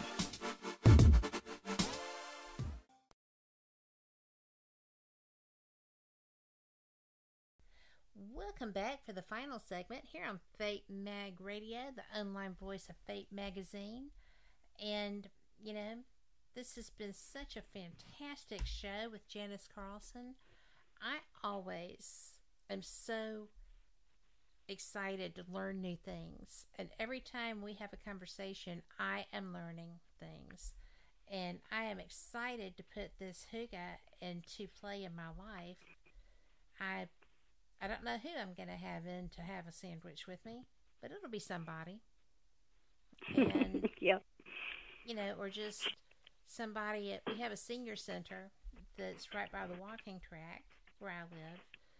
And, you know, maybe I'll go in there and find somebody to build a puzzle with. Yes. I've become interested in jigsaw puzzles. And yes, that's very hygge. Very good stuff. They yeah, have whole rooms absolutely. Just for that there. Yeah. So I don't think I would have survived the pandemic without some sense of hygge, you know, because you kind of, like you say, you may adopt trying to do jigsaw puzzles. It's very, I don't know, there's something about it that gets you totally focused on it, and it kind of takes you away from your problems, and it's a nice sense of achievement when you get it done, and it's fun. It's fun, and adults usually lose their sense of fun, you know, how to play. Absolutely. And so it's fun to have just grown friends come over and watercolor for an afternoon, you know. I mean, it's a creative thing. It's a lot of laughs, and it's great fun. Yeah. I would cuss with watercolors. Photography is something that I love and haven't done professionally for a while. But so when you were talking about starting back with a career path, that was what immediately sprang to my mind, which I found interesting.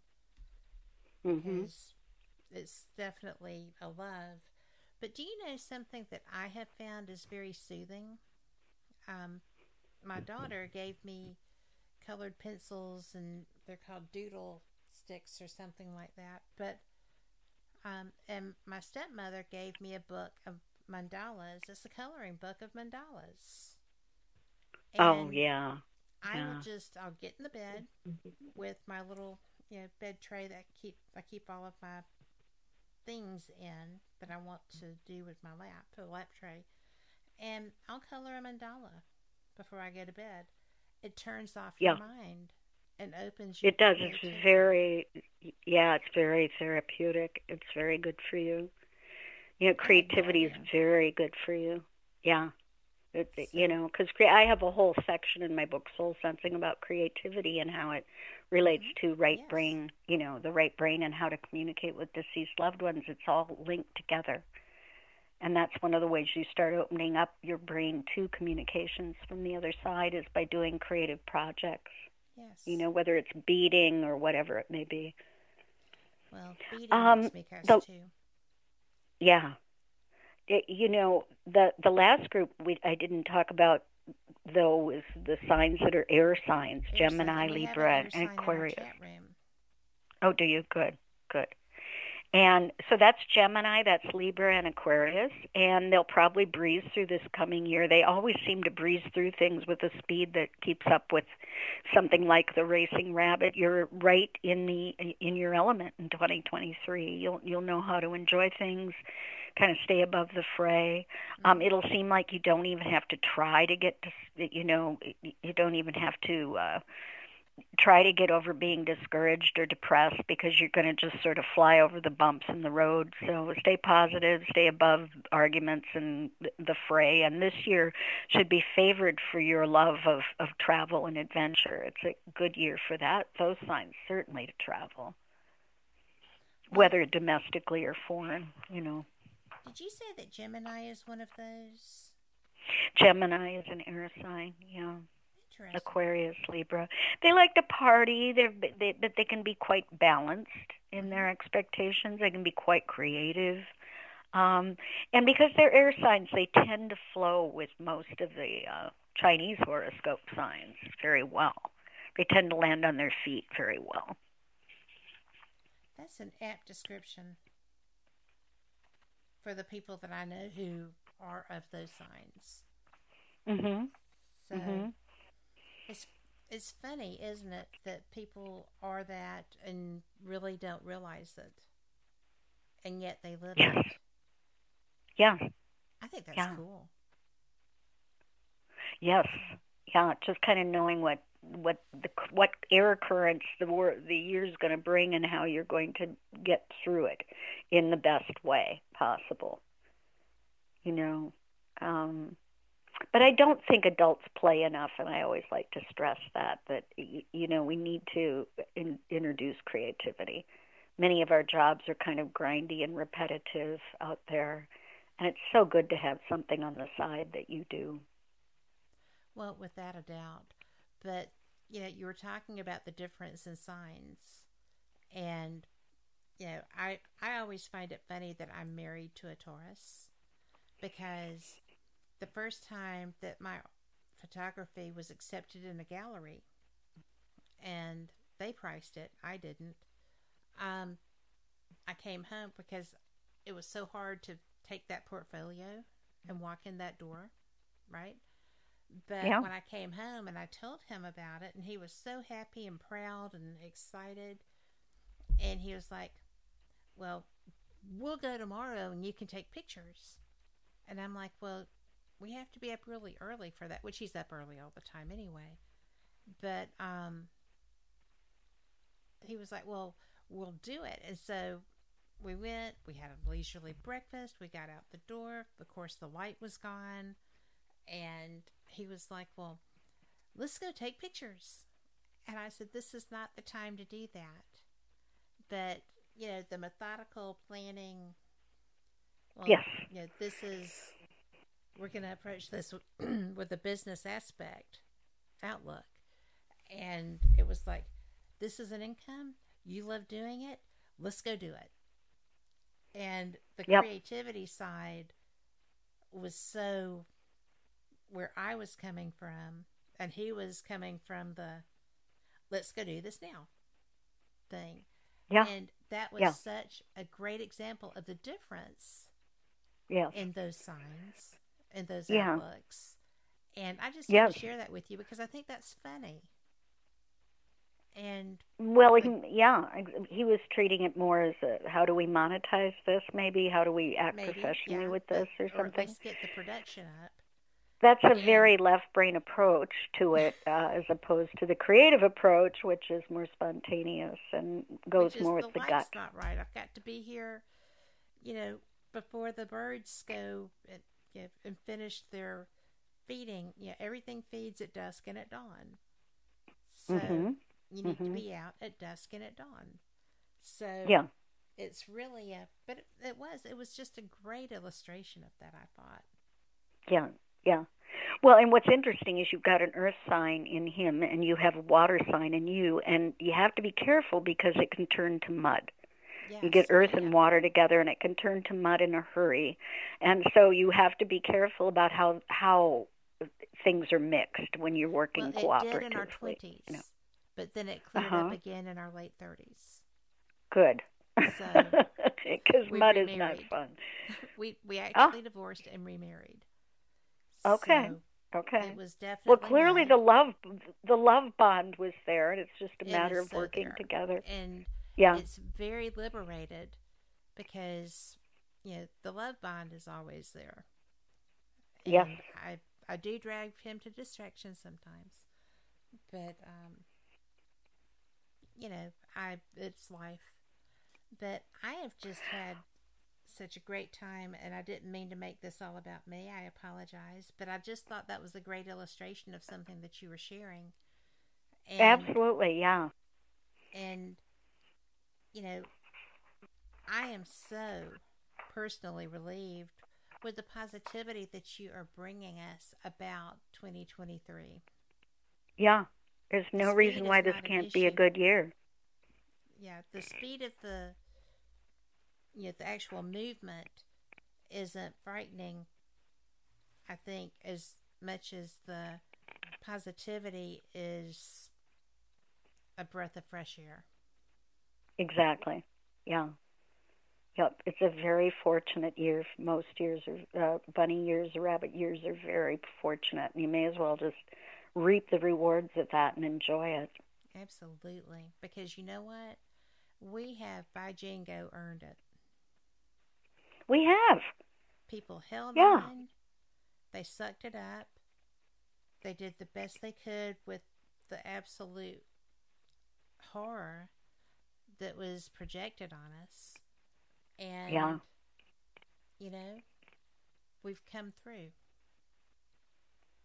We have. We've come out the other side, and we're stronger for it and smarter. And we're so fortunate.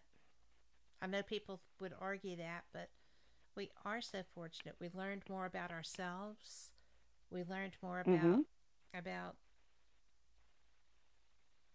the world in general. We learned more about us as communities. I have great hope that the positivity is going to win, don't you? Oh, absolutely. Absolutely. Do you see that? Yeah. I do. I'm so glad. And, we are so close to being out of time. I just want everyone to know that Janice Carlson's book is fantastic. It is soul sensing. Thank you. How to communicate with your dead. And I thank you, because that book has helped me so much to grow as an empath with maybe a few extra skills on top of that, and grow my gifts and grow my confidence in being able to communicate with people I love. I don't always hear them, which I think frustrates them a little bit, but I always feel them and I feel their intent, and much more so with reading your book. I recognize. Thank you. Yeah. I think that's you have other senses, and seeing them isn't the only thing. You can smell them, the clairaudience. You can smell their perfume or their tobacco smoke or whatever. I mean, there are other ways that they reach you, but they definitely are trying to reach you. And it's nice. Yeah. Yeah, and it's so good to recognize it when it happens. It's so important to recognize it. I mean, because nobody ever smokes in my house, and if I smell a cigarette, it's my grandparents, and if I smell cherry tobacco, it's my dad. Yep. Very specific. Mm-hmm. Yes. And I will smell my mother's Shalimar. Yep. So. Yeah. And isn't that sweet that they do that they stop in and they tell you I'm here in that way? Yes. I thought it was funny that the first time it was laundry, though. Laundry. Yeah. I think that was because when I was in my young teen years, it was like there was constant laundry going at our house. Yes. So, yeah. And that's definitely like a mom that thing. stuff. Yeah. Or a grandma thing. Yeah, it can be either one. Yeah. Mm-hmm. Cool. It was so funny. Yeah. It's really nice. And we both just looked at each other and said, "That's not a man." Nope. And we knew. We've narrowed it down. We know who it is. I'll smell the cookies that they used to make. My grandmother made certain kinds of cookies. Mm-hmm. It's just amazing. Sometimes you'll even kind of taste it, and you're going, where is that coming from? Where am I getting that ginger cookie taste that only my grandma had that recipe? Yeah. So that's all the soul senses that are in there, and there's a bunch more stuff, too, to help you communicate. It's very important. Well, it is, because you don't want to miss them when they're trying. Right. I did exactly. For a while. So, and yeah, it's like my dad, when I asked about his dad, I couldn't possibly be communicating with him. He's dead. Well, you're talking to somebody. Yes, you are. So, and it's so nice to know that life is a continuum, and we continue on, and we have, personalities and things on the other side, too, that you recognize. It's kind of nice, It's fantastic, and it's such a gift. And you share with people how to recognize that, which is also a gift from you to them. So, yeah. And that being said, we are so out of time. I hate that. I could talk to you for days. Thank you. I could talk to you for days, too. But it is time to go. And for everyone listening, I know it's been a hard road. I know that we are coming out, and now we're looking at financial things and all this other stuff, and it just seems like there's always something, right? Well, you just take control of you. If you don't like what you're seeing, go ahead and, be the person you want to see and create the environment you want to live in. You can do that. All of us can manifest what we want. Yes. It just takes focus and determination and being willing to put it out there and take that chance and take ownership. You can do it. Look people in the eye. If they feel safe, if you feel safe, just smile. Share some positivity. We need positivity so badly in the world. Be the change. It sounds easier said than done, but it's easy. Just be the change you want to see in your environment. And that said, I will see you same cat time, same cat channel. And we will be back Wednesday night with Paranormal Experience. So, here are you. See you next time. And Janice, thanks again. Thank you, and happy 2023, everyone. Good night.